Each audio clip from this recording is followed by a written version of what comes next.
मोऽरिहन्ताणं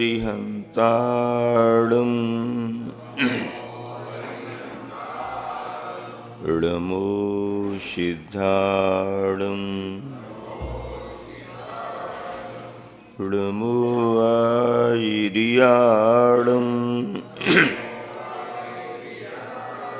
ऋणमो बच्छायाणं ऋणमो लोये सौये सा। सन 2003 का वर्ष प्रारंभ हो चुका था। गुरुवर आचार्य श्री के श्री चरणों की वंदना का सुअवसर भी हम लोगों को सिद्ध क्षेत्र कुंडलपुर जी में ग्रीष्म काल में मिला था।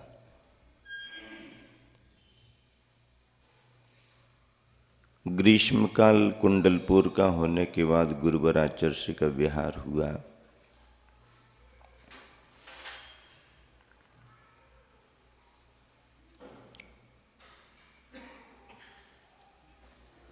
कुंडलपुर के निकट ही छोटे छोटे ग्राम ब्यारमा नदी को पार करके हिनौती ग्राम, रैपुरा, रीठी आदि ग्रामों से होकर के गुरुवर आचार्य श्री कटनी में विराजमान हुए। कुछ अल्प प्रवास देकर कटनी वालों को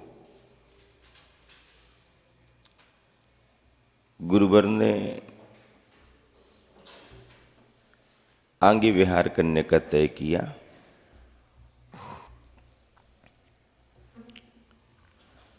हम लोगों को बुला करके कुछ निर्देश भी दिए।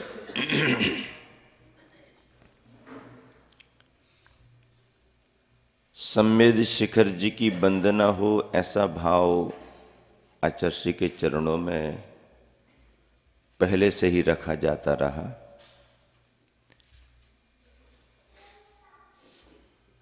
मुनि प्रमाण सागर जी का भाव भी शिखर जी की वंदना करने का था, जो उन्होंने समय समय पर गुरुवर के चरणों में रखा था।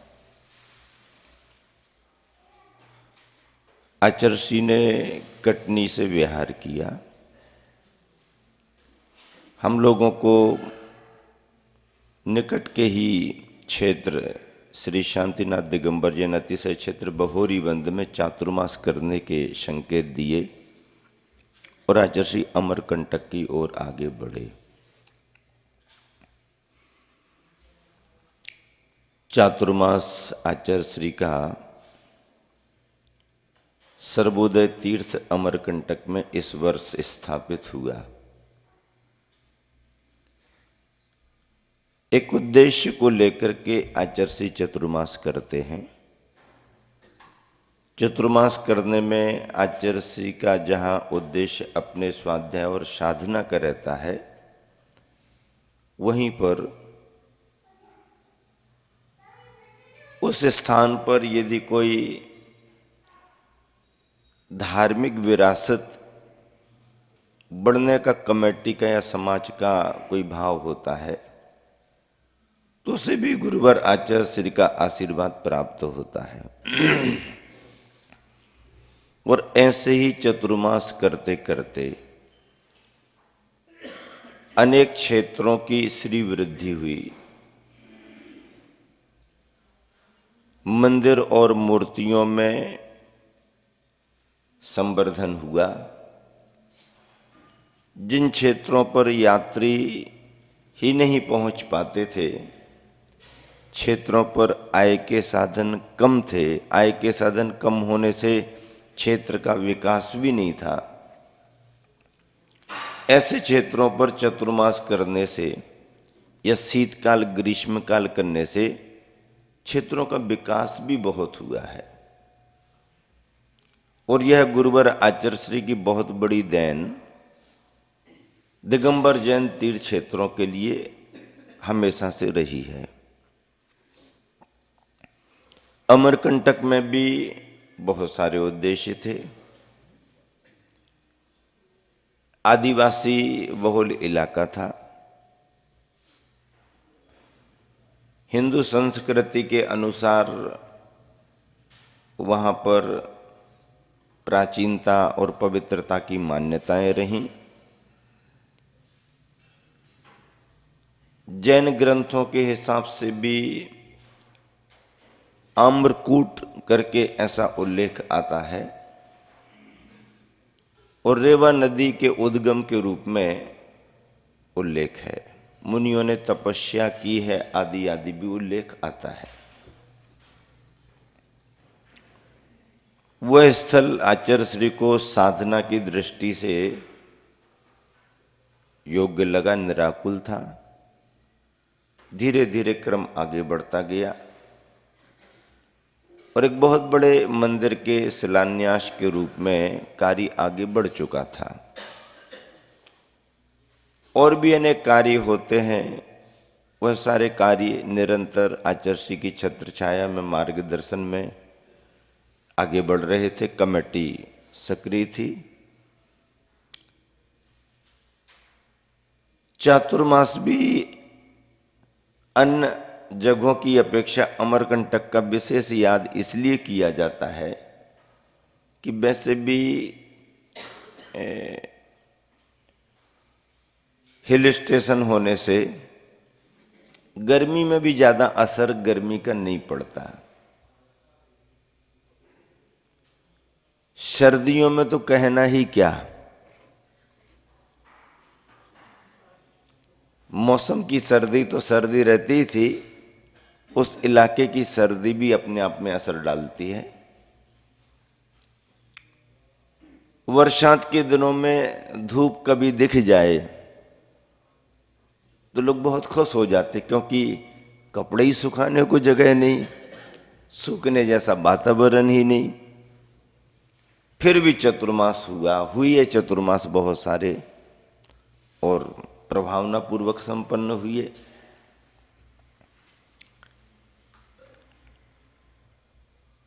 हम लोगों का बोहरी बंद में चतुर्मास था।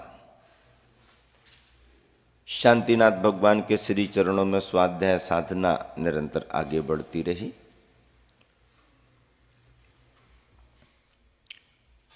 चातुर्मास में जो भी कार्य पर्व त्योहारों को लेकर के संपन्न होते हैं सभी होते रहे। समय समय पर आचार्य के द्वारा विशिष्ट महानुभाव जैन जैनेतर समाज से भी राजनीतिज्ञ लोग आते रहते, मार्गदर्शन मिलता रहता। संघ का स्वाध्याय, संघ की साधना भी चलती रहती। चतुर्मास के बाद विहार का समय, आचार्य श्री ने संघ सहित विहार बिलासपुर के लिए किया। बिलासपुर छत्तीसगढ़ का अपना एक विशिष्ट स्थान है। क्रांतिनगर मंदिर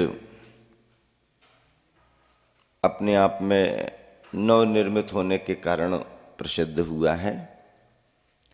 कोयला वाले परिवार का योगदान उस मंदिर के लिए पूरा है। सारी समाज ने उत्साह से गुरुवर के सानिध्य में पंच कल्याणक जैसा महा आयोजन संपन्न कराया है। सभी जानकारियां सभी को होती हैं।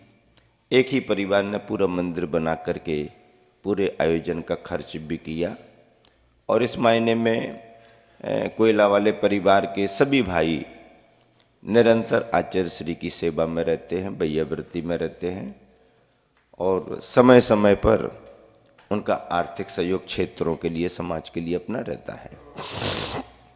मूलतः निवासी कोयला परिवार तो बड़ी देवरी का ही है। बीना वारे के पास में बड़ी देवरी है, वहाँ का ही है। लक्ष्मीचंद जी मोदी का परिवार था। सभी भाई अब लगभग बाहर हैं।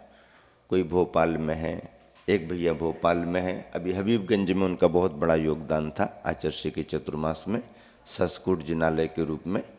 एक भैया सतीश नागपुर में जो रामटेक को देखते हैं, रामटेक की पूरी जवाबदारी सतीश की है। प्रमोद दिल्ली में अभी रहने लगे हैं, लेकिन फिर भी आचार्य के चरणों में आते रहते हैं और सभी कार्य करते हैं। विनोद विलासपुर में रह कर के विशेष रूप से अमरकंटक की देखरेख विनोद और प्रमोद दोनों मिलकर के करते रहते हैं। उत्तम चंद जी कटनी में रहते हैं और बहुरीबंद क्षेत्र की पूरी देखरेख समाज के साथ उनके द्वारा होती रहती है। और भी ऐसे सभी भाई हैं जो निरंतर अपना कार्य करते हैं। अमरकंटक में भी इस परिवार की प्रमुखता से और भी सभी परिवारों की मतलब संयोजना से, सहयोग से बड़े बड़े काम हो रहे हैं। पिछले दिनों में बताया था कि जयश्री आयल मिल दुर्ग वाले बाबूलाल जी परिवार के द्वारा बहुत बड़ी मूर्ति प्रदान की गई थी अमरकंटक के लिए, और परिवार का बहुत बड़ा समर्पण आज भी है।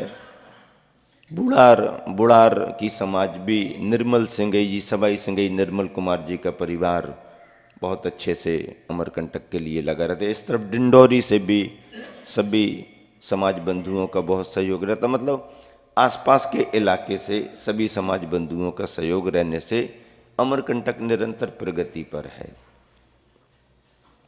उस वर्ष आचार्य का चातुर्मास संपन्न हुआ। बिलासपुर में आचार्य का प्रवास रहा। अब बिलासपुर वाले अपेक्षाएं तो बहुत रखते हैं, अपने अपने घरों में आहार कराने की भावनाएं होती हैं। अब प्रवास तो सीमित रहता है और घर ज़्यादा रहते हैं, सभी जगह ऐसी भावना रहती है। फिर भी आचार्य दूर दूर जाकर के जहाँ जहाँ भी जिन जिन के चौके लगे आहार का योग बना आचार्य का। अज्ञे नगर में नन्नी देवरी वाले सुरेंद्र कुमार जी वहाँ सर्विस में बहुत समय पहले से हैं, उनके भाव भी बने। आचार्य बिलासपुर आए हैं, क्रांति नगर में विराजमान हैं, आहार होना चाहिए। किसी ने उनको सलाह दी कि यहीं क्रांति नगर में आकर के कमरा ले लो और चौका लगा लो।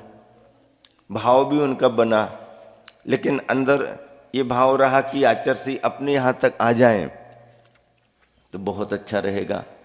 लेकिन क्रांति नगर से अज्ञे नगर लगभग 2.5 किलोमीटर दूर पड़ता है।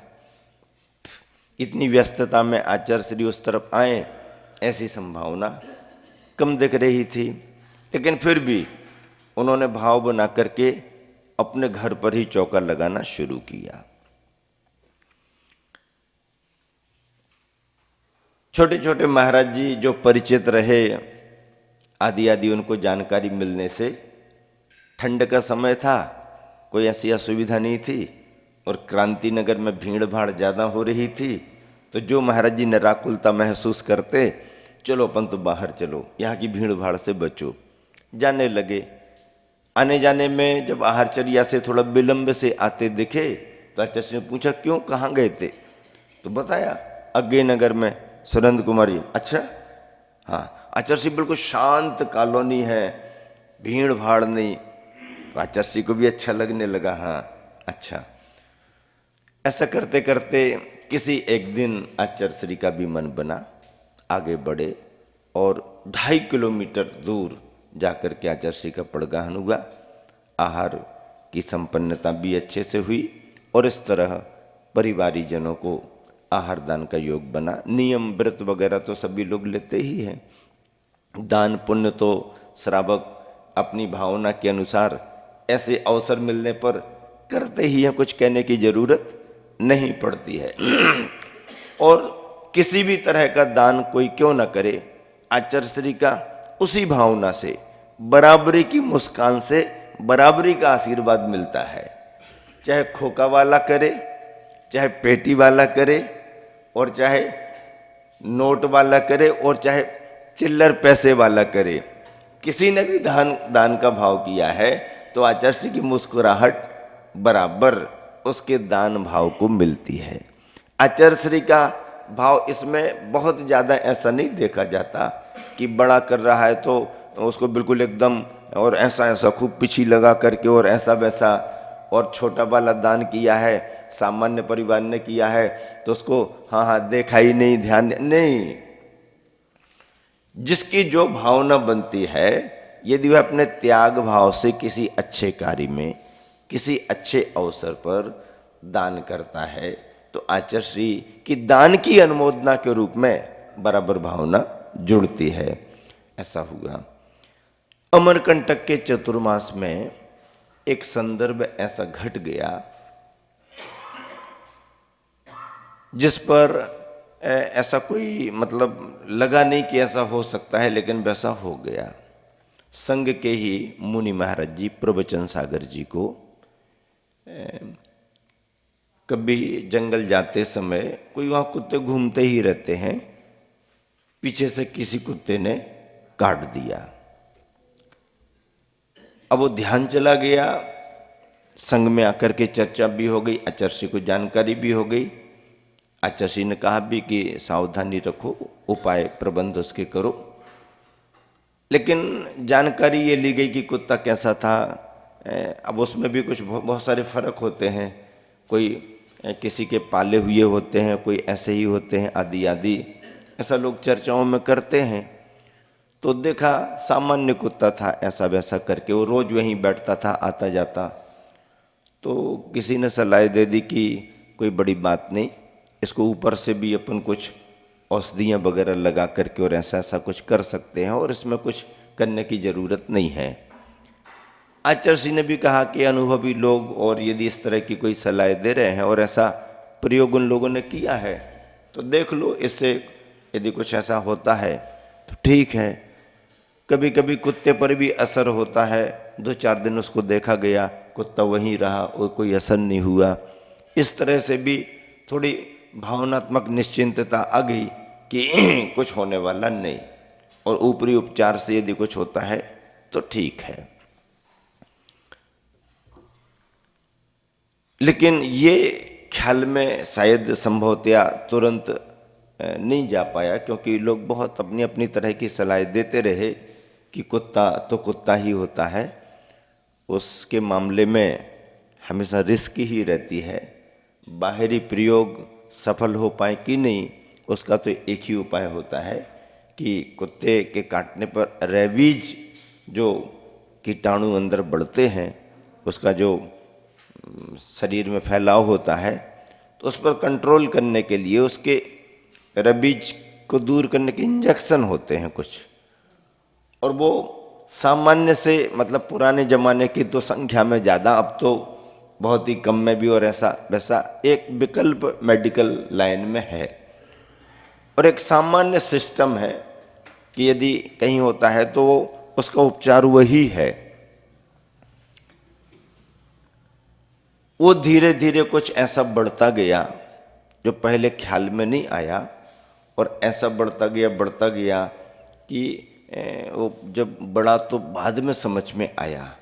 हालांकि महाराज जी की स्वास्थ्य की अनुकूलता के हिसाब से आचार्य ने निर्णय सागर जी महाराज जी को और प्रवचन सागर जी महाराज जी को थोड़ा ऐसा संकेत देते हुए कि हमारा बिहार लंबा होगा, आप लोगों को बिहार में उतनी अनुकूलता बनी नहीं बनी, ऐसा करो कुछ आसपास थोड़ा बिहार करो और आराम से कटनी वगैरह में सर्दियों में रुकना, फिर आगे के संकेत दे देंगे।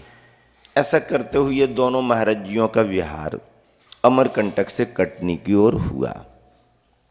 चतुर्मास के बाद आचार्य श्री का विहार बिलासपुर से भी आगे होना था, लेकिन उस समय आचार्य श्री का प्रवास वहीं था। महाराज जी कटनी आ गए। कटनी में आने पर उनके स्वास्थ्य में कुछ प्रतिकूलता और बढ़ी। प्रतिकूलता में डॉक्टरों से परामर्श लिया तो डॉक्टरों ने कहा कि एक्टिविटीज जो दिख रही है ये सहज नहीं है, इसका मतलब कुछ ना कुछ है। सागर भाग्योदय से भी विशेष डॉक्टर्स आए, और जिसमें उस समय अमरनाथ डॉक्टर जी थे वो भी आए। आहार के समय उन्होंने महाराज जी को जो देखा तो मेडिकल लाइन वाले डॉक्टर तो लक्षणों से पहचान जाते हैं, और उन्होंने कहा कि महाराज जी के लक्षण कुछ अलग दिख रहे हैं। उसमें लक्षण क्या बनने लगते, यदि अंदर कोई असर आ गया कुत्ते के काटने का, तो पानी को देख करके घबराहट सी होती है, या कुछ ऐसा वो एक्शन वगैरह थोड़ा होने लगता है। तो इन लक्षणों को देख करके उन्होंने आचार्य श्री को खबर भेजी कि आचार्य श्री, स्थिति ये समझ में मुझे आ रही है, और अंदर जो पहले कुत्ते ने काटा था उसका पूरा असर आ गया है। आचार्य श्री को बहुत आश्चर्य हुआ कि नहीं, ऐसा ऐसा और इस तरीके का तो उपाय और प्रबंध बहुत सावधानी से हुआ है, और बहुत सारे लोगों ने परामर्श दिया था तभी हुआ है। नहीं आचार्य श्री, स्थिति अभी इस तरह की ये दिखाई दे रही है। और भी डॉक्टरों से परामर्श लिया, और उन्होंने भी कहा कि जो लक्षण दिख रहे हैं अब स्थिति अनियंत्रित ही रहेगी, इस पर कंट्रोल नहीं हो सकता है, और अब इनके संभालने के लिए, वैयवृत्ति के लिए कोई ना कोई होना बहुत जरूरी है। ऐसा समाचार आचार्य श्री के पास भेजाया, और डॉक्टर अमरनाथ तुरंत ही कटनी से हम लोगों के पास बहुरी बंद आए। दोपहर को हम लोग अपने सामान्य चर्या में थे ही, डॉक्टर साहब आए, हम लोगों को बताया, बैठाला, बात की, महाराज जी स्थिति ये है और किसी न किसी महाराज जी का पहुंचना बहुत ज़रूरी है। आचार्य श्री को भी हमने समाचार दे दिया है। हम लोगों ने कहा आचार्य श्री को समाचार दिया है तो आचार्य श्री से तुरंत संकेत लो, समय रहते हुए अपना पहुंचना बहुत ज़रूरी है। आचार्य श्री को संकेत लिया गया और आचार्य श्री ने कहा हाँ, अविलंब इसी समय तुम लोग वहाँ से बिहार करो, इसी समय बिहार करो। तो जिस समय दोपहर को समाचार मिला उसी समय यूं ही जो भी और साथ वाले थे, आप अपनी पुस्तकें समेटो, देखो, क्योंकि लंबा चलना था, और वहाँ से सलीमनाबाद से त्यूरी, कटनी, और जल्दी पहुँचना था। तो बिना कुछ किए भगवान के दर्शन हम लोगों ने किए और तुरंत वहाँ से विहार कर दिया। शाम तक सलीमनाबाद पास में नहीं है, लगभग मेरे ख्याल से 18 किलोमीटर तो होना ही चाहिए सलीमनाबाद। तो शाम तक वहाँ पहुँचे, रात्रि विश्राम वहाँ हुआ, और सुबह उठ कर के त्यूरी और कटनी को मिला लें तो लगभग मुझे ऐसा लगता है कि 30 किलोमीटर के आसपास भी हो सकता है, या इससे भी ज़्यादा हो सकता है, 35 के आसपास। और सुबह जो विहार किया तो बिना कहीं रुके, बिना आहार किए सीधा विहार करते गए और कटनी पहुंच गए। वहाँ पर समाज बहुत चिंतित हो चुकी थी। समाचार संघ में पहुँचने के बाद सब तरफ पहुँच जाने के कारण त्यागी व्रती ब्रह्मचारी भाई भी बहुत पहुँचने लगे, और हम लोगों से जहाँ भी जो भी समाचार बना त्यागी व्रतियों को बुला करके भैया व्रती के रूप में उन्हें समाचार दिया। और कटनी में समाज से भी है ही संघ की सेवा में तत्पर, लेकिन त्यागी व्रती का होना बहुत जरूरी। और धीरे धीरे हम लोगों के देखते देखते जिस समय हम पहुँचे उस समय भी उनकी स्थिति ऐसी असहज मालूम हो रही थी, और स्थिति समझ लीजिए बहुत ही मतलब समझ ली कि चिंताजनक हो गई। समाज करे क्या, संघ करें क्या, डॉक्टर्स करें क्या, वैद्य करें क्या, देश दुनिया से जो भी अच्छी जानकारियां ली जा सकती थीं सब ले ली गई, डॉक्टरों से परामर्श भी लिया गया, लेकिन किसी भी तरह से कोई उपाय नहीं। जो उपाय डॉक्टर्स बतला रहे थे उस स्थिति में, उस उपाय के बारे में आचार्य श्री ने कोई अनुमोदना नहीं की। स्वयं प्रवचन सागर जी महाराज जी से पूछने पर कि महाराज जी स्थिति ये है, उपाय ऐसा ऐसा है, क्या इस उपाय को कराएं?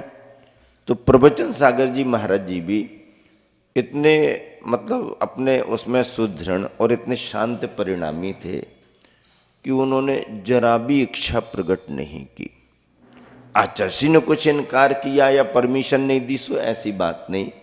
कई बार आचार्य श्री साधु की भावना पर भी छोड़ देते हैं कि भाई अब स्थिति ये है, उनकी क्या भावना है वो विचार कर लें, मोक्ष मार्ग ये है, उन्होंने इस तरीके का कार्य किया है, अब यदि उन्हें कोई विकल्प हो तो वो अपना चयन चुनाव कर सकते हैं, अथवा दृढ़ता हो तो मोक्ष मार्ग में किसी की भी परीक्षा हो सकती है।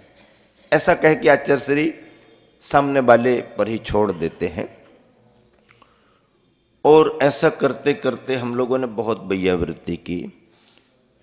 निर्णय सागर जी स्वयं पूरे भाव से, मनोयोग से, इतना सब होने के बाद भी खूब वैयावृत्ति में लगे रहे।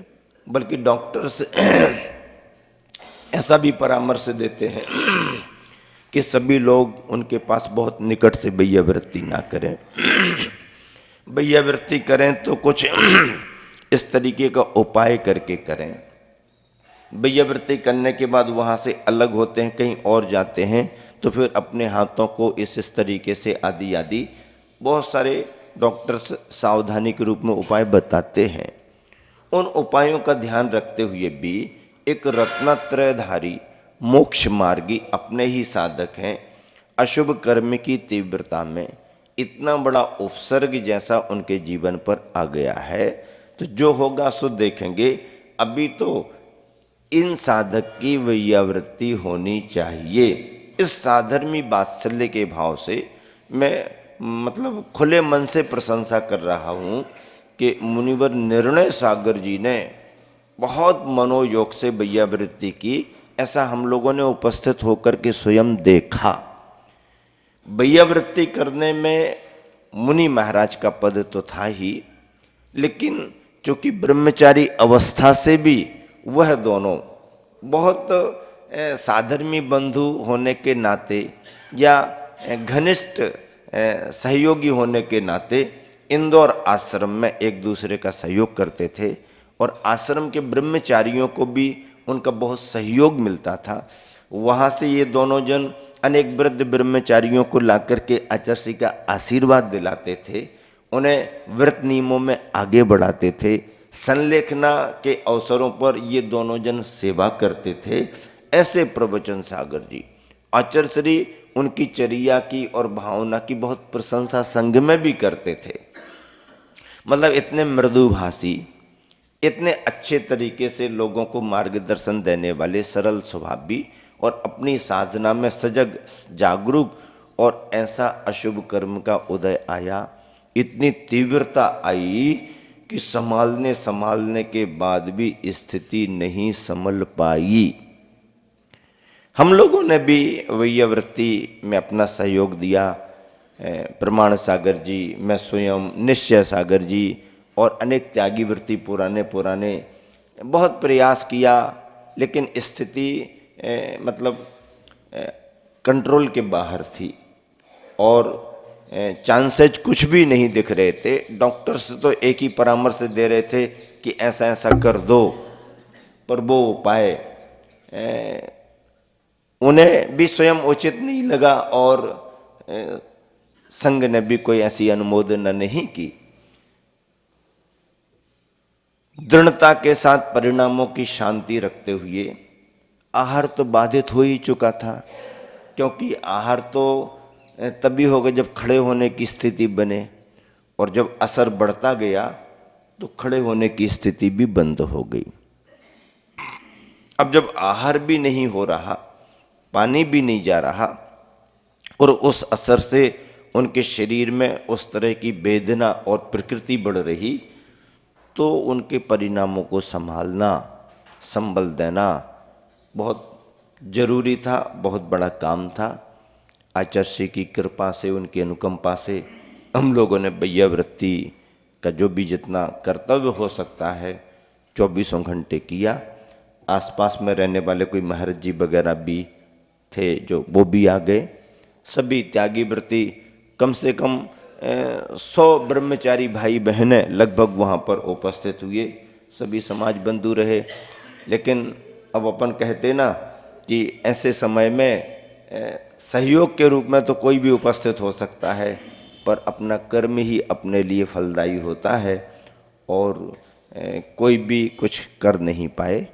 लेकिन आचार्य श्री की कृपा, अनुकंपा और मार्गदर्शन में इतना अवश्य रहा कि पूर्ण चेतना के साथ, पूर्ण भावना के साथ, पूर्ण चेतना के साथ संघ की उपस्थिति में लगभग 11:45 के आसपास, 11:45 के आसपास उनका पूर्ण जागृति के साथ आचार्य श्री का स्मरण करते हुए, आचार्य श्री का बराबर वहाँ से माध्यम, जो भी त्यागी वृत्ति थे उनके माध्यम से आशीर्वाद आ रहा था। आचार्य श्री क्षण प्रति क्षण की जानकारी बराबर संघस्थ ब्रह्मचारियों के द्वारा ले रहे थे और हम सभी की उपस्थिति में उनका समाधि मरण संपन्न हुआ।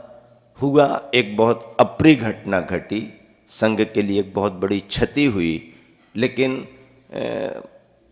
परिणामों में संतोष इस रूप में ही रहा कि चलो जो भी हुआ उसे तो कोई टाल नहीं सका, टाल सकते भी नहीं थे, लेकिन उन्होंने अपनी रत्नत्रय की साधना करते पूर्ण जागृति में इतना उत्कृष्ट भाव अपना बना करके रखा।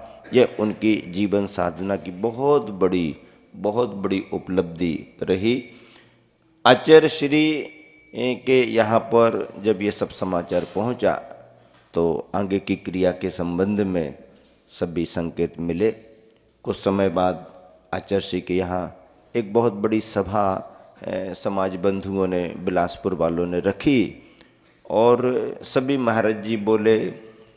आचार्य श्री ने भी अपने भाव तो प्रकट किए मोक्ष मार्ग संबंधी, लेकिन एक बहुत प्रशंसनीय भाव आचार्य श्री ने रखा कि प्रवचन सागर, प्रवचन के सागर ही थे।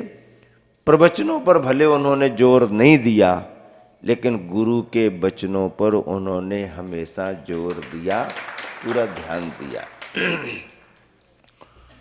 और जो परीक्षा उनके सामने जीवन में आई, उस परीक्षा को देख करके उन्होंने अपने जीवन को श्रेष्ठतम साबित कर दिया।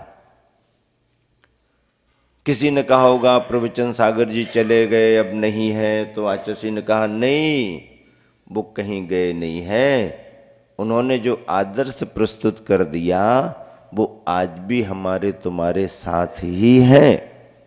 ऐसा करके आचार्य श्री ने कहा। आचार्य श्री ने ये बात भी उनके संदर्भ में कही कि प्रवचन सागर जी की सरलता देखते बनती थी।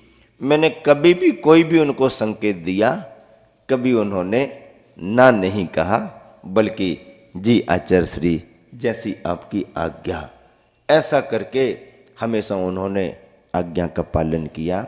आज इस संदर्भ में संत शिरोमणि प्रवचन माला में इसलिए भी मैंने प्रवचन सागर जी महाराज को याद किया, क्यों है प्रवचन सागर जी भी हमारे लिए भी संघ में बहुत स्नेही रहे हैं और वैचारिक भावना के कारण बहुत सारा आपस में विचारों का तालमेल था।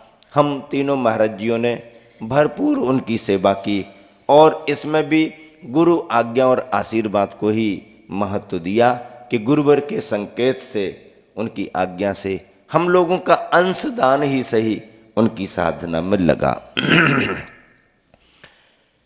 आचार्य श्री का विहार भी बिलासपुर से आगे बढ़ा। विहार करते करते डोंगरगढ़ चंद्रगिरी आचार्य श्री को एक बहुत प्रिय स्थान उस तरफ छत्तीसगढ़ में है। वहाँ के श्रावक बंधुओं ने भी बहुत भावनाएं आगे बढ़ाई हैं। उस स्थान का उस समय वो विकास करना चाह रहे थे। बिहार में आचार्य श्री का प्रवास, सानिध्य, मार्गदर्शन क्षेत्र कमेटी को मिला। आचार्य श्री का विहार रामटेक की ओर हुआ। आचार्य श्री ग्रीष्म काल में फरवरी के माह में आकर के फिर संपूर्ण ग्रीष्म काल में आचार्य श्री रामटेक में ही विराजमान रहे। यहाँ हम लोगों को भी आचार्य श्री के निर्देश मिले और हम लोगों ने भी कटनी से यथा समय विहार किया और थोड़ा थोड़ा समय बिताते हुए, थोड़ा थोड़ा समाज को लाभ देते हुए हम लोग जबलपुर की ओर आगे बढ़े। जबलपुर से हम लोगों का भाव था कि आचार्य श्री निकट हैं और आचार्य श्री का पुनः दर्शन मिले, क्योंकि शिष्य लोग तो ये भाव रखते ही हैं कि कहीं से कोई मौका मिल जाए तो दर्शन करने का योग बन जाए। हम लोगों ने विहार किया। आचार्य श्री रामटेक में आकर के विराजमान हो गए। हम लोगों की बहुत भावना थी कि आचार्य श्री का दर्शन मिले, मार्गदर्शन मिले, आदि आदि। आचार्य श्री ने सहजता से, अभी तो दर्शन हुए थे, अभी आशीर्वाद है, बाद में देखेंगे, अभी तो दर्शन हुए ना, बाद में देखेंगे, ऐसा करके आचार्य श्री तो टालते ही हैं, लेकिन संघ की तो भावना होती ही है। और फिर किसी एक लक्ष्य को लेकर के भावना हो तो उसकी पूर्ति आचार्य श्री के आशीर्वाद से हो तो खुशी भी होती है। ऐसा करते हुए अब हम लोगों ने चर्चा की, भाई क्या करें, आचार्य श्री का संकेत तो अभी नहीं मिला। महाराज जी कहने लगे, भैया शिखर जी की भावना बहुत है, आचार्य श्री का आशीर्वाद तो लेना ही है, आदि आदि। और आचार्य श्री भी भाव तो रखते हैं, पर अब आचार्य श्री कहाँ विहार करेंगे, कैसा विहार करेंगे, उनका निश्चय रहता है, उसी हिसाब से मार्गदर्शन देते हैं। पर ऐसा योग बना कि आचार्य श्री जब रामटेक में विराजमान हैं ही, मान लो वहाँ से और कहीं विहार कर जाएंगे, दूरी बढ़ जाएगी, मिले नहीं मिले। हम लोग जबलपुर से विहार करके छपारा पहुँच गए, छपारा से सिवनी पहुँच गए, अब 30-40 किलोमीटर दूर तो है ही। आचार्य श्री ने संकेत दिया कि रुकना है आप लोगों को, और महाराज जी का भाव रहा कि अब इतने निकट हैं, चल कर के आशीर्वाद मिल जाएगा। तो हमने कहा आचार्य श्री के पास ही तो जाना है, और कहाँ जाना है। इस तरह से आचार्य श्री ने संकेत दिया तो प्रवास हम लोगों ने किया, रुके रहे। महाराज जी का भाव रहा कि अब पास में ही आचार्य श्री हैं, तो दर्शन करके और कोई आदेश आशीर्वाद संकेत मिलेगा तो शिखर जी जैसे तीर्थराज की वंदना होगी। और हम लोगों की भावना भी थी कि महाराज जी का भाव पूरा होना भी चाहिए, शिखर जी की वंदना तो होना चाहिए।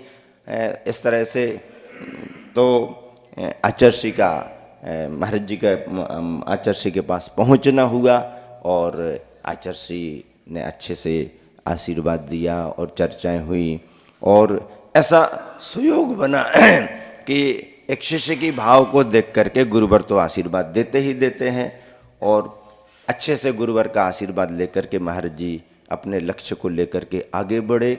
और ग्रीष्म काल जबलपुर में बिता करके चतुर्मास सतना में इसलिए किया कि वहाँ से शिखर जी का रास्ता भी आगे बढ़ता है। हम लोगों को आचार्य श्री ने आदेश दिया कि अभी गर्मी में आपको वहीं रुकना है, तो रुके ही रहे। इतने निकट पहुँच करके हमारी भी बहुत भावना बनी कि हमारे को भी आशीर्वाद मिले, और कहीं कोई क्षेत्र की वंदना, सम्मित शिखर की वंदना, अथवा कहीं पर भी आशीर्वाद मिले। रुको रुको, अभी रुको, अभी रुको, अभी हम ही रुके हैं तो आप भी रुको, ऐसा करते हुए आचार्य श्री ने आशीर्वाद दिया। हम लोग वहाँ रुके भी रहे। आचार्य श्री ने यथा समय रामटेक से विहार किया। रामटेक में भी आचार्य श्री का ग्रीष्मकालीन प्रवास बहुत अच्छा रहा, और नागपुर की समाज को बहुत लाभ मिला। रामटेक में एक ऐसा संदर्भ घटा कि मतलब आश्चर्य होता कि ऐसा कैसे घट गया। हुआ ये कि जंगल में किसी हिरन के पीछे बहुत सारे बंदर लग गए। बहुत सारे बंदर लग गए तो हिरन डर गया, झुंड से वो अकेला रहा होगा, क्योंकि झुंड के साथ हिरन हो तो बंदर, शेर भी जरा सोच में आता है कि भाई अभी झुंड में है, इनके बीच में जाएं या ना जाएं। तो बंदरों ने घेर लिया होगा। अब वो हिरन डरते डरते कहाँ से कैसे भागते भागते भागते भागते कहाँ से कैसे भागते भागते आया, और अब क्षेत्र तो बाउंड्री के अंदर है, लेकिन पता नहीं उसका कैसे मन हुआ, कहाँ से क्या देखा उसने। मेन गेट देखा होगा, द्वार पर उसको हिरन भी दिखा होगा, क्योंकि रामटेक में द्वार पर एक हिरन भी बना हुआ है। और हिरन को हिरन दिखा होगा तो उसको लगा होगा यहाँ कुछ सुरक्षा मिलेगी। बंदर पीछे लगे, लेकिन हिरन भागा भागा आया और गेट के अंदर, क्षेत्र के अंदर आ गया। बंदर भी पीछे और हिरन भागा भागा जा रहा। तो करते करते भीड़ भाड़ देखी तो बंदर रुक गए, लेकिन घबराया हुआ हिरन बढ़ते बढ़ते शांतिनाथ भगवान के मंदिर के निकट पहुंच गया। अब उसके पीछे बच्चे लग गए, कर्मचारी भी आ गए, हिरन आ गया, हिरन आ गया। और वो घायल जैसा दिख रहा, घबराया हुआ दिख रहा। समझ में आ गई बंदरों ने इसको परेशान किया है, और डर करके आया तो आया। लोगों को भी लगा कि चलो इसको शांति और सुरक्षा देना चाहिए। शांतिनाथ भगवान के मंदिर के पास मैं तो ऐसा विचार करता रहा जब मुझे समाचार मिले कि हिरन भी अपने स्वामी भगवान के चरणों में आ गया। उसे भी बहुत शांति महसूस हुई। लोगों ने भी उसको बहुत मतलब उसके लिए संरक्षण दिया। कोई पानी लेकर के आ गए, कोई कुछ खिलाने को आ गए। अब धार्मिक वातावरण रहता है। आचार्य श्री को समाचार मिला तो आचार्य श्री को जिज्ञासा भी हुई, आश्चर्य भी हुआ और खुशी भी हुई। आचार्य श्री कहने लगे, देखो जंगल में कहाँ कैसे भटक रहा होगा, कहाँ कैसे परेशान रहा होगा, और बचाव के लिए भागा भागा क्षेत्र पर आया तो शांतिनाथ भगवान की शरण उसको मिल गई, बच गया। आते जाते आचार्य ने भी हिरन को देख करके आशीर्वाद दे दिया, क्योंकि वो भी एक प्राणी ही तो है, संगी पंचेंद्री है, भय संज्ञा उसको भी है, और भयावह स्थिति में ही वो यहाँ पर आया। कुछ समय उसे अच्छे से रखा गया और बाद में यथास्थान जो वन कर्मचारी वगैरह होते हैं सूचनाएं दे करके और भेजा दिया जाता है, क्योंकि उसकी प्रकृति भी लोगों के बीच में ज़्यादा ऐसी रहने की नहीं। या तो चिड़िया घरों में भेज दो या जंगल में छोड़ो या कहीं कोई उसका पूरा पालन पोषण करे आदि आदि। तो भी कितनी भी सुविधा दी जाए, जंगली जानवर यदि अपने ग्रुप से बिछुड़ जाता है और भीड़ भाड़ के इलाके में आ जाता है तो उसको प्रकृति रास नहीं आती। वो अपने ग्रुप में, अपने समूह में ही रहना उनकी प्रकृति में रहता है। तो उसे यथास्थान भेजाया, लेकिन कई दिनों तक वो चर्चा सबके सुनने में आती रही। मैंने उस संस्मरण को नोट भी कर लिया कि हिरन को यदि किसी की शरण मिली तो अपने स्वामी भगवान की, जिसका चिन्ह ही भगवान के चरणों में बना था, भगवान का चिन्ह ही जो है, अब भगवान के पास शरण नहीं मिलेगी तो और कहाँ शरण मिलेगी। ऐसे उस हिरन ने अपने बचाव की स्थिति में भगवान के दरबार में आकर के अपने को सुरक्षित किया। आचार्य श्री संघ के सभी महाराजों को यथा योग्य मार्गदर्शन देते हैं, आशीर्वाद देते हैं। कोई भी संघ कहीं भी क्यों ना हो, बराबर उनके निर्देश पहुंचते हैं, कहाँ पर विहार करना है, कैसा विहार करना है।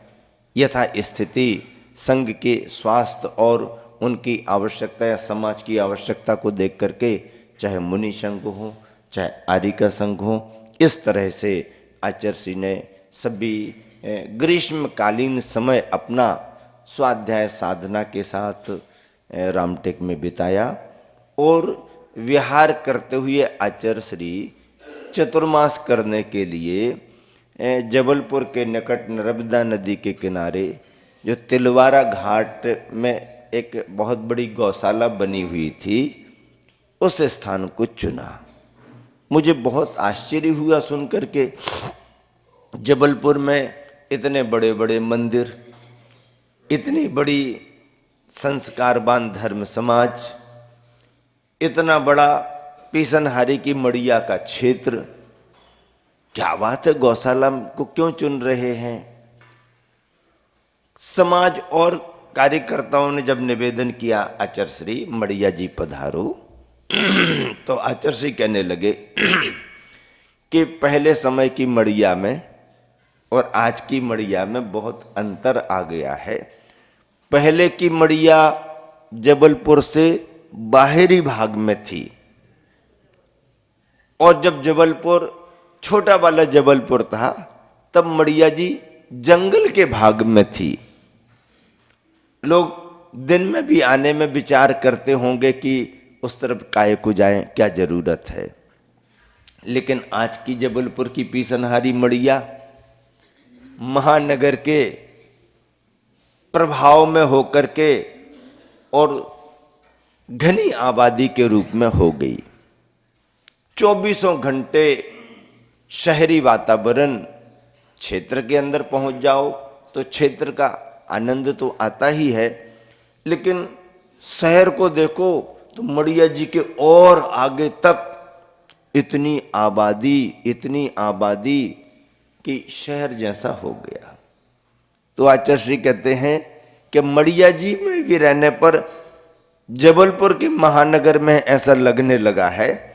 जरा एकांत स्थान देखते हैं, और बहुत बड़ा परिसर था। वहां पर इस वर्ष आचार्य श्री का चतुर्मास स्थापित हुआ। ग्रीष्मकालीन समय बीत जाने के बाद सिवनी समाज ने बहुत भावना रखी, चतुर्मास के बहुत निवेदन आचार्य श्री को किए, क्योंकि निकट होने से सिवनी रामटेक समाज बंधु बहुत गए, बार बार गए। आचार्य श्री महाराज जी का ग्रीष्मकाल हो गया, चतुर्मास भी मिले, पर आचार्य श्री इतने पहले से चतुर्मास के संकेत देते नहीं। आसपास थोड़ा देख लो ताकि स्थानांतरण हो जाए, तो फिर ये भी नहीं कि लगातार इतने दिन रुके हैं, तो ऐसा करके थोड़ा सा बिहार आसपास करके छिंदवाड़ा वगैरह को समय दिया। और आचार्य श्री का संकेत आया समाज के निवेदन पर कि सिवनी में ही चतुर्मास महाराज जियों का कराओ, क्योंकि उसके पहले संघ के मुनि महाराजों का चतुर्मास कभी वहाँ हुआ नहीं। भावना भी थी समाज की। इतना बड़ा ग्रीष्मकालीन प्रवास होने के बाद भी समाज बहुत बड़ी थी, तो गर्मी होती है, चतुर्मास होता है। आचार्य श्री का संकेत आशीर्वाद समाज को मिला, हम लोगों का चतुर्मास भी सिवनी में हुआ। लेकिन आचार्य श्री का जो चतुर्मास तिलवारा में हुआ, तो चतुर्मास तो बाद में हुआ, उसके पहले और एक वातावरण बन गया कि मुनि दीक्षाएं होनी है,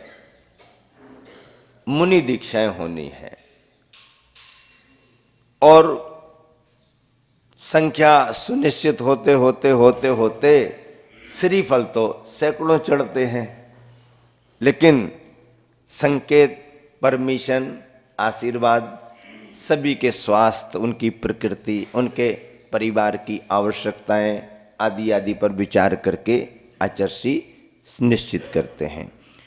आचार्य श्री किसी के निवेदन पर यदि दीक्षा के लिए हानि की है तो इसका मतलब ऐसा नहीं है, उनके स्वास्थ्य पर भी विचार करते हैं, उनके परिवार में क्या आवश्यकता है। कभी कभी ब्रह्मचारी भाइयों की उनके अपने घर में परिवार को आवश्यकता रहती है। चलो ठीक है, वृत्ति बन गए, लेकिन अभी परिवार में उनका सहयोग रहता है। तो आचार्य श्री इसलिए भी कहते हैं कि अभी रुको, जवाबदारी जिम्मेदारी पूरी होने दो, उसके बाद में फिर आगे बताएंगे। और भी किसी की प्रकृति उतनी नहीं जम पाती, भावना तो बहुत रहती है, तो अभी आचार्य श्री बराबर मार्गदर्शन दे करके कहते हैं अभी पहले स्वास्थ्य ठीक करो, प्रकृति को अनुकूल बनाओ, उसके बाद आगे बढ़ाएंगे।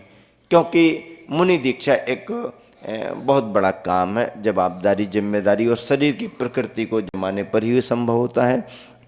वहाँ पर दीक्षाओं की चर्चा आने पर सब तरफ से अपने अपने निवेदन किए गए। जितने वृत्तियों ने निवेदन किए गए, अनुमान से उतने परिवारी जन भी, समाज बंधु भी पहुँचने लगे।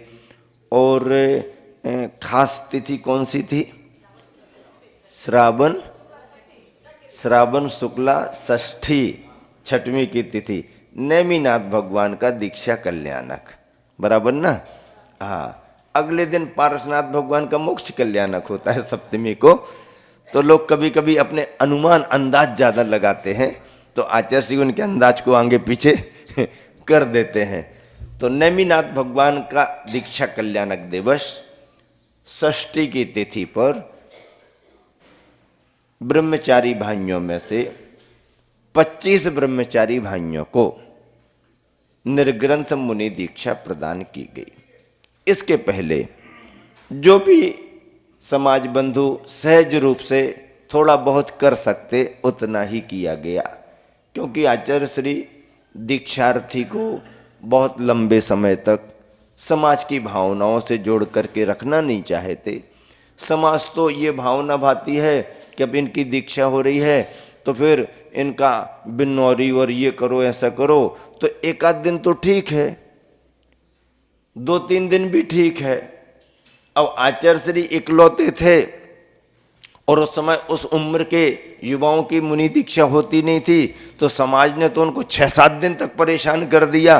तो आचार्य श्री कहते समाज तो खुशी मना रही और मुझे रोज परेशानी बढ़ रही समाज तो खुशी मना रही और मुझे रोज परेशानी, इतनी भीषण गर्मी, और यहाँ चलो वहाँ चलो, यहाँ चलो यहाँ चलो, और मैं समाज से अपरिचित, भाषा उतनी आती नहीं।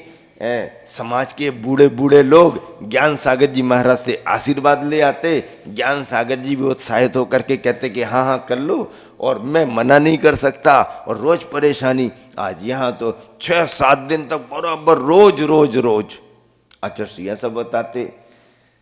तो यहाँ तो आचार्य संकेत देते नहीं, ज़्यादा नहीं करना, एक आध दिन छोटा मोटा करना करो, बाकी इसको ज़्यादा, ये कोई ऐसा नहीं है कि रोज रोज और बहुत ज़्यादा, ये तो एक औपचारिक है, समाज में अपने कर दिया।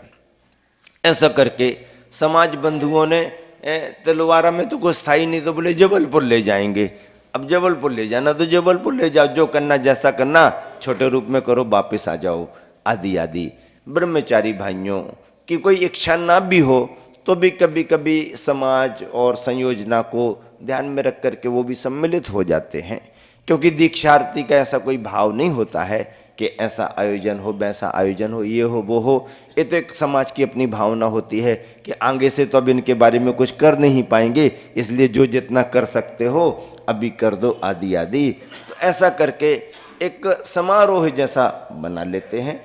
आचार्य श्री सर्वथा निषेध तो नहीं करते हैं, पर इसे बहुत ज़्यादा प्रोत्साहित भी नहीं करते हैं, और उन दिनों में विशुद्ध परिणाम अपने रहें, अपनी विशुद्धता निरंतर बढ़ती रहे, प्रकृति अपनी अनुकूल बनी रहे, स्वास्थ्य अपना अनुकूल जमता रहे, साधना पर अपना ध्यान निरंतर बना रहे, किसी तरह से इस पवित्र उद्देश्य में कोई बाधा व्यवधान न आ पाए, ऐसा विचार करके आचार्य श्री इन औपचारिकताओं को थोड़ा ही महत्व देते हैं, दिलाते हैं, अत्यधिक नहीं। ये आचार्य श्री के स्वभाव में है। आचार्य श्री अंतरंग से इन सब चीज़ों को बहुत ज़्यादा पसंद नहीं करते, बल्कि पसंद ही नहीं करते, पर समाज में होने से और सभी की भावनाएं होने से एकदम निषेध भी नहीं कर पाते हैं। निषेध करने जैसा भी कुछ नहीं है, पर अतिरिक्त पब्लिसिटी, दिखावा, हो हल्ला, प्रदर्शन आदि आदि को महत्व आचार्य देते नहीं हैं। और बिन्नौरी आदि का भी थोड़ा बहुत यहाँ वहाँ तो ठीक है, जहाँ दीक्षा हो रही वहाँ तो ठीक है। अब तो चलन में ऐसा भी कर दिया गया, दीक्षा एक जगह होना है तो पूरे देश में, देश में विभिन्न विभिन्न शहरों में, नगरों में, अरे कहाँ कहाँ जाओगे, कहाँ कहाँ करोगे। उसका जन्म स्थान हो तो वहाँ चले जाओ, कोई पवित्र क्षेत्र पर जाना हो तो वहाँ चले जाओ, या जहाँ दीक्षा हो रही वहाँ चले जाओ, यहाँ तक तो ठीक है।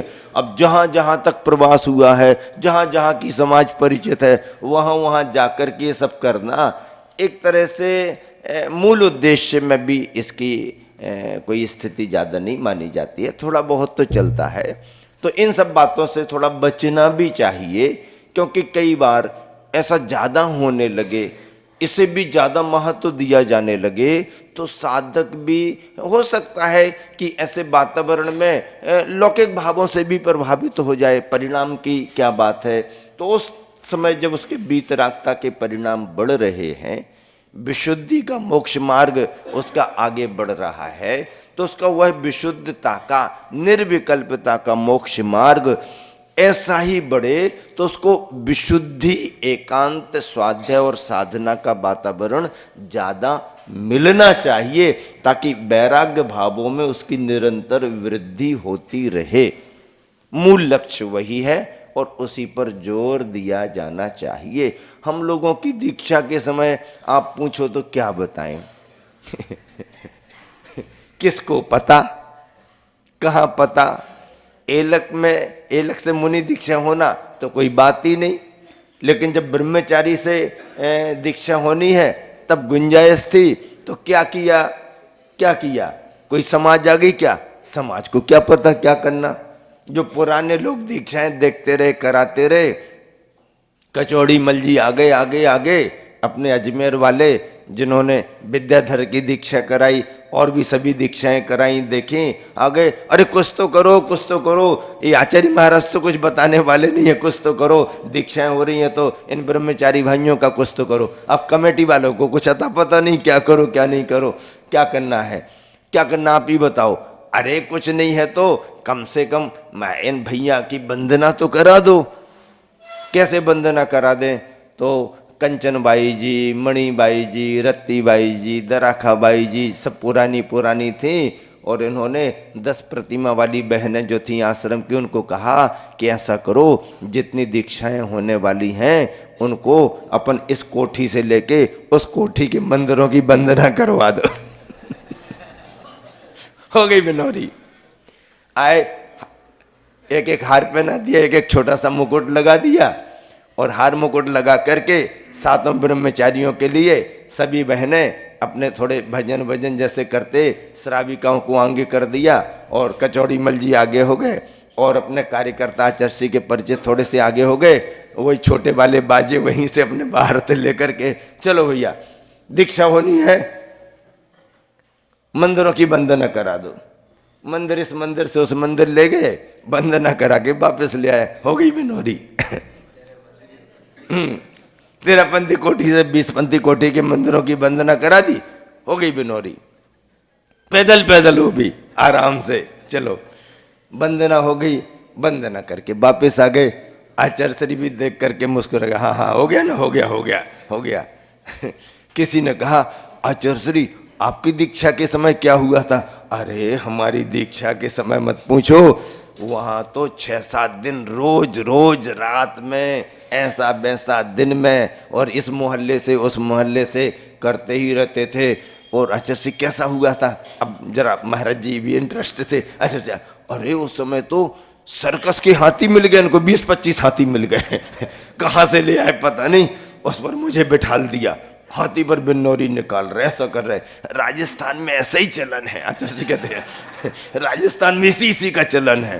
हाँ, नियम ले लो तो देखेंगे, गुरुजी देखेंगे, ऐसा ऐसा करेंगे, इतना इतना किया, मैं तो थक जाता था, आहार भी अच्छे से नहीं हो पाता था, और ये कोई मानते ही नहीं थे।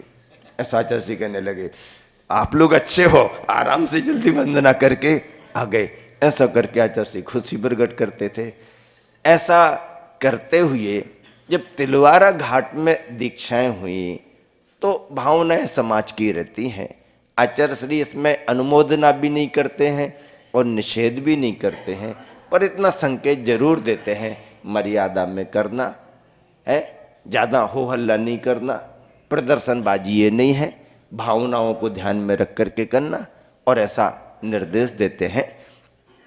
अच्छी दीक्षाएं हुई, 25 ब्रह्मचारी एक साथ दीक्षाएं लें, सामान्य बात नहीं है, बहुत बड़ी बात है। और नई उम्र के पढ़े लिखे सभी ब्रह्मचारी एक साथ जब दीक्षा लेने को तत्पर हुए और दिगंबर मुद्रा के साथ जब खड़े हुए, संस्कार हुए, तो आचार्य ने बहुत बड़ी प्रसन्नता प्रकट करते हुए अपने प्रवचन में आशीर्वचनों में कहा कि यह जो दृश्य आप लोगों को दिखाई दिया है, जिस दृश्य को आप लोगों ने देख लिया है, ऐसा दृश्य करोड़ों रुपया खर्च करने पर भी दिखाई नहीं देता, देखने को मिलता नहीं है।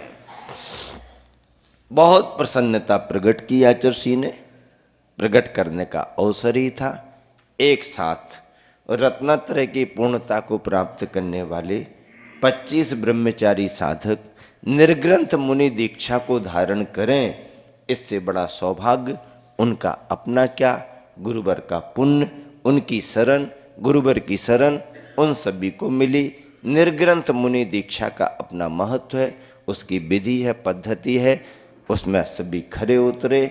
समाज को प्रसन्नता इस रूप में कि अब और निर्ग्रंथ मुनि समाज को जिन शासन की प्रभावना करने के लिए, आत्मसाधना करने के लिए मिले, इस तरह से बड़ी प्रसन्नता का वातावरण रहा। और आचार्य श्री ने अपने संबोधन में कहा कि ये दीक्षा का दृश्य सामान्य नहीं, ये जो खड़े हुए दिखाई दे रहे ये दिगंबर 25 है, दिगंबर 25।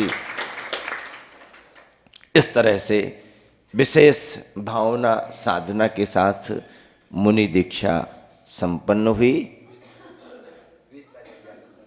वीर सागर जी को आदि लेकर के, और हाँ महाराजों के नाम तो पूरे मुझको याद नहीं, लेकिन वीर सागर, धीर सागर आदि आदि को आदि लेकर के क्षीर सागर ऐसे नाम याद हैं। मैं देख करके आता तो शायद नाम आपको सुना भी देता, लेकिन मुझे ख्याल है आगम सागर, पुनीत सागर, सहज सागर जी भी उसी 25 में रहे हैं, जो आप सबके यहाँ पर इतना लाभ दे करके गए हैं।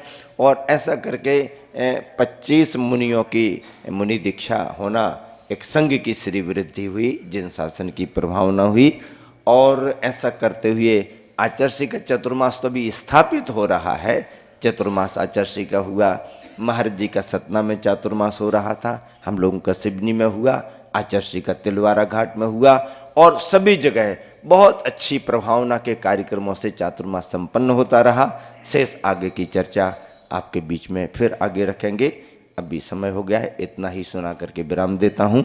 महावीर भगवान की जय।